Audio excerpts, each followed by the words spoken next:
It was a dark and stormy night when Karen first laid her eyes on the 1970 Dodge Challenger. It sat alone in a small used car lot, its paint faded and its windows dirty. But to Karen, it was love at first sight.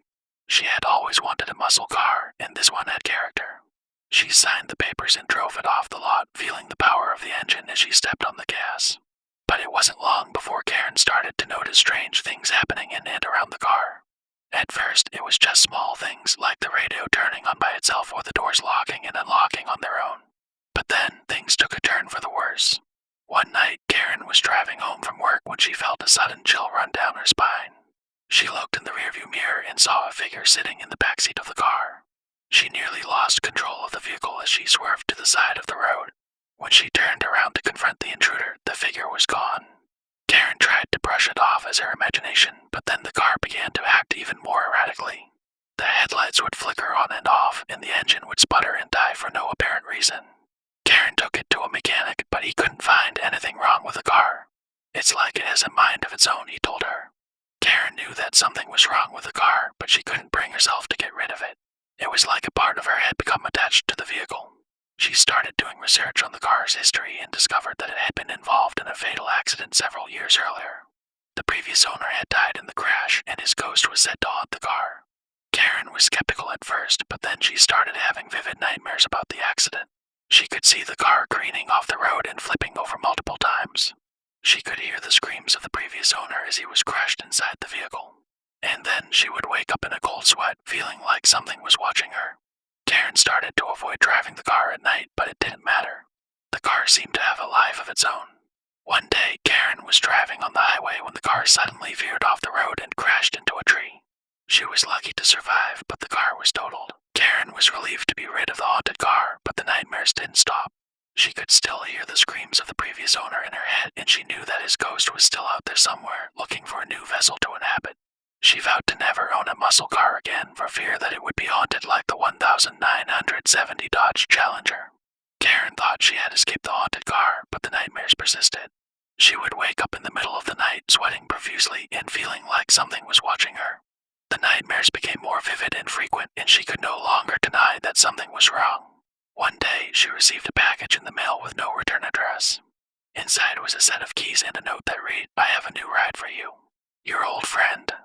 Karen felt a chill run down her spine as she recognized the handwriting. It was the same as the note she had found in the glove compartment of the 1970 Dodge Challenger.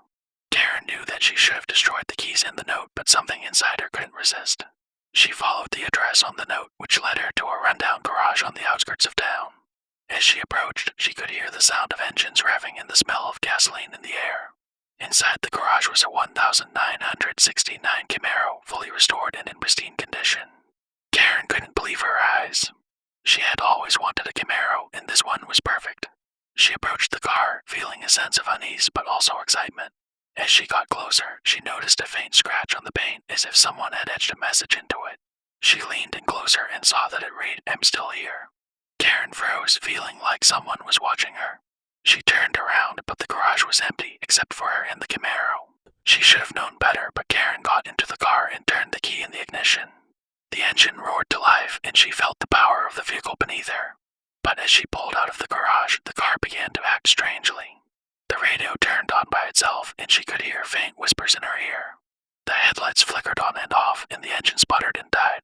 Karen tried to control the car, but it was like something else was driving it. She felt a cold presence behind her, and the sense that someone was reaching out to her from beyond the grave. She tried to brake, but the car wouldn't stop. It careened off the road and crashed into a tree, just like the 1970 Dodge Challenger had done. When Karen woke up, she was in the hospital, surrounded by doctors and nurses. She had broken several bones and was lucky to be alive. But as she looked around, she saw the familiar scratch on the paint of the Camaro. "I'm still here," it read. Karen knew that she had made a terrible mistake and that the haunted car would never let her go. Karen was discharged from the hospital, but she couldn't shake the feeling that something was following her. Every time she closed her eyes, she could hear the whispers and the screams of the previous owner of the Camaro. She knew that she had to get rid of the car, but she didn't know how. One day, she received a call from a man who identified himself as a collector of classic cars. He had heard about her accident and was interested in buying the Camaro from her. Karen was hesitant at first, but the man offered her a large money, and she knew that she had to accept. The collector arrived a few days later, towing a trailer behind his truck. He inspected the Camaro carefully, nodding and muttering to himself as he checked the engine and the interior. Karen watched from a distance, feeling a sense of relief that she would finally be rid of the haunted car. As the collector prepared to drive the Camaro onto the trailer, Karen saw a glint of something in the glove compartment. She walked over and opened it, finding a small object wrapped in cloth. She unwrapped it and gasped in horror when she saw what it was. It was a human finger with a ring on it that looked familiar. Karen knew that it was the ring that the previous owner of the car had worn. She dropped the finger and stepped back, feeling sick to her stomach. She realized that the collector had somehow obtained the finger and was using it as a way to control the car. She tried to warn the collector, but he wouldn't listen. He got into the Camaro and started to drive away, with Karen shouting and screaming after him. As the car pulled onto the road, it suddenly burst into flames, engulfing the collector in a fiery inferno. Karen watched in horror as the car burned, feeling the presence of the previous owner all around her. She knew that the haunted car was still out there, waiting for a new owner to fall under its spell. She vowed never to own another muscle car again, for fear that it too would be haunted by the vengeful spirit of its previous owner. From that day on, Karen lived in fear of the haunted car, knowing that it was still out there somewhere, waiting for its next victim. She never forgot the lesson she had learned, that some things were better left alone, and that the dead should be allowed to rest in peace. Karen moved away from the town where the haunted car had haunted her. She never spoke of the car again, nor did she ever own another muscle car. She got married, had children, and built a life for herself, but the memory of the haunted car always lingered in the back of her mind. One day, many years later, Karen received a call from the daughter of the collector who had tried to buy the Camaro from her. The daughter had found the finger and the ring in her father's belongings, and she wanted to return them to their rightful owner.